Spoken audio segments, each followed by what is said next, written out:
ለበጎ ዓላማ ነው የመጣው፣ ሊጠይቀኝ ነው የመጣው።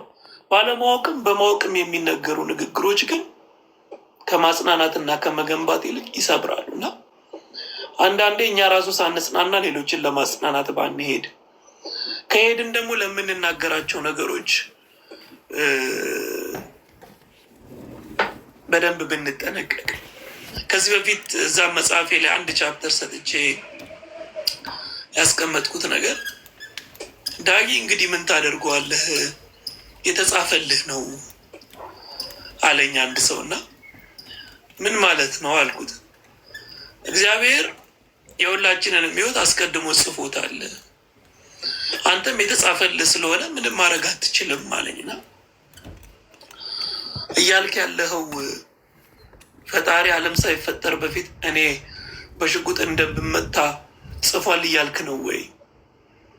ለእኔ ሽጉጥ ለአንተ ደግሞ ደስታ፣ ሰላም፣ ስኬት ይጽፋሉ ፈጣሪ። በህይወት አጋጣሚ የሚገጥምህ ነገሮች የሚያጋጥሙን ነገሮች ይወስናሉ እንጂ እንዴት ነው ፈጣሪ ጽፎታል ብለህ የምትለው? ይህንን እስኬትን ያመጣው አልኩት። እንዴ አውቀህ ልትከራከረኝ ካልሆነ በስተቀረ የሁሉም ህይወት አስቀድሞ የተጻፈ ነው። በኋላ አንድ ጥያቄ ጠየቅኩት። ስለዚህ አሁን እኔን በጥይት የመታኝም ሰው ነገ እግዚአብሔር ፊት ሄዶ ሲጠየቅ ለምንድን ነው በጥይት የመታው ሰው የገደልከው ሲባል አይ እኔ አይደለሁም ጥፋተኛው፣ አንተ ራስህ ነህ ጥፋተኛው፣ አንተ ቀድመህ ስለጻፍክብኝ ነው ሊለው ወይ?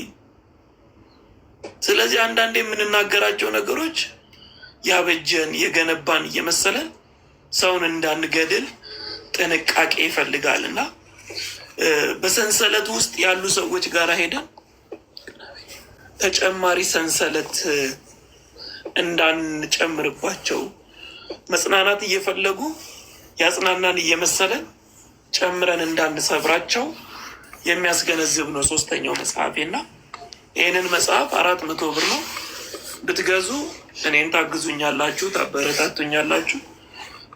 በሌላ በኩል ደግሞ እንዳልኳችሁ በማረሚያ ቤት ሊሆን ይችላል፣ በሆስፒታል ሊሆን ይችላል፣ በማገገሚያ ተቋማት ሊሆን ይችላል ያሉ ሰዎችን ደግሞ ማጽናናት ማበርታት እንችልበታለን። እና እዚህም ላሉ ቤተሰቦቻችሁ፣ ጓደኞቻችሁ፣ ወደ እናንተም የሚመጣ ሰው ካለ ባላችሁበት ቦታ መላክ እንችላለን። እና ይህንን ሀሳብ የምትደግፉ የምታግዙ ሰዎች መጽሐፎችን በመግዛት እንዳልኳችሁ እኔንም እንድታበረቱ ሌሎች ሰዎቹንም ማጽናናት እንድትችሉ ነው። ሀቡ እንግዲህ አስቀድማ ጀምራለች፣ ሌላም ሰው እንደዚሁ እየተከተለ ነው እና ለዚህ ነው ዛሬ ፕሮግራማችን ላይ መጣሁት ማለት ነው። እሺ ሁላችሁንም ቤተሰቦቼ እንድታስገቡ ጠይቃለሁ። በዳጊ አካውንት መጽሐፍ ቃል እየገባችሁ እንድታስገቡ ፈልጋለሁ። 10 መጽሐፍ፣ 20 መጽሐፍ፣ 30 መጽሐፍ የቻላችሁትን ያህል። እኔ የአቅሜን 25 መጽሐፍ 10,000 ብር ቃል ገብቻለሁ ለ25 ሰዎች እንዲሰጥልኝ፣ ማንበብ ለሚፈልጉ ግን ማንበብ መግዣ አቅም የሌላቸው ሰዎች እና ደጋግመው አንዳንድ ፋሚሊዎቼ ስለ አዲስ ህይወት መጽሐፍ ትንሽ ቢነግረን እያሉ ነው። የማንበብ ጉጉታቸው እንዲጨምር ይመስለኛል። እና አካውንት ነምበር 21 አበሻት የዚህ ቤት ሞዴሬተሮች የሚጽፉት አካውንት ነምበር ነው የምትጠቀሙት። እያስገባችሁ በዛ አካውንት ነምበር ደረሰኙን ዋትሳፕ ላይ ለዳጊ ነው የምትልኩለት። አብሮ ቁጥሩ ተቀምጧል።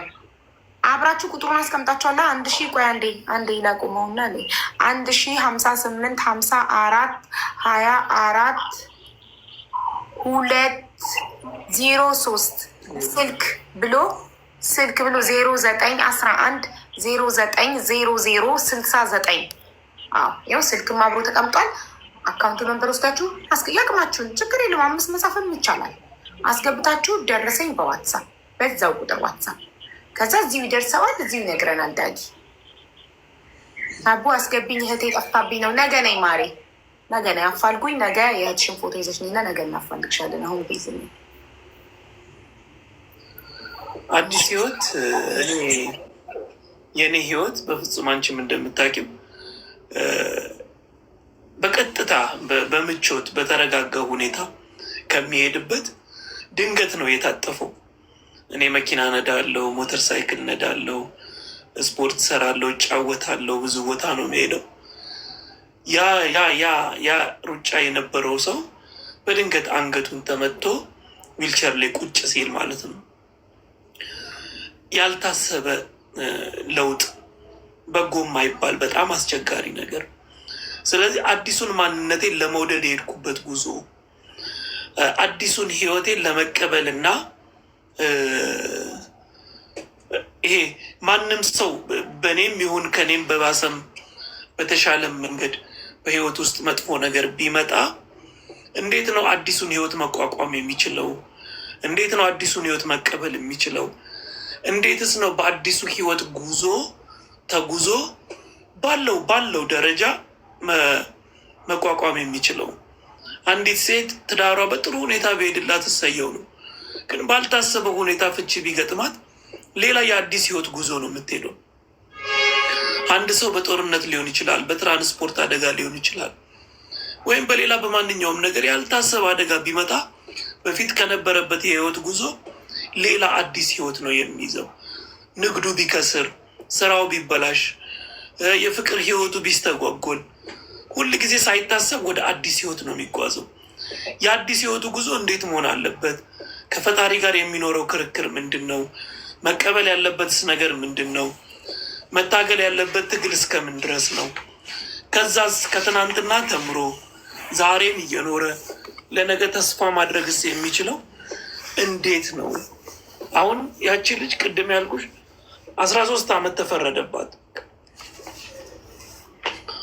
ጥፋቷ አይደለም፣ በደሏ አይደለም፣ ምንም ነገር አላጠፋችም።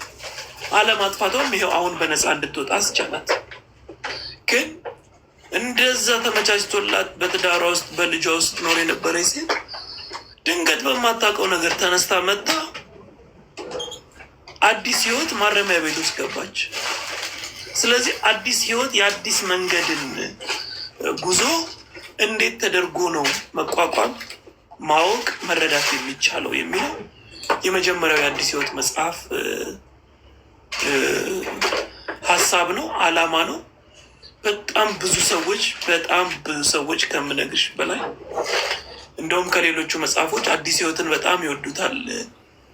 በቃ ከነበርኩበት ነገር ወጣው፣ ከነበርኩበት ነገር ተሻሻልኩ እያሉ ይጠቅሱልኛል። አንድ ሰው እንደውም አንብቦ ደወለልኝና መጽሐፉን አንብቤ ጨርሼ ነው የምደውልልህ አለኝና እሺ ስለው እነዚህን መጽሐፎች ፋርማሲ ይሸጡ፣ መጽሐፍ ቤት ሳይሆን ፋርማሲ ይሸጡ፣ ለብዙ ሰዎች መድኃኒት ይሆናሉ ይለኝ ነበርና እንግዲህ ይሄንን ነገር አስባችሁ በመግዛት እኔንም ሌሎችንም ሰዎች ማጽናናት። ሰክሰስ ፕላስ ባለፈው የገዛው ወደ 60 በላይ መጽሐፍ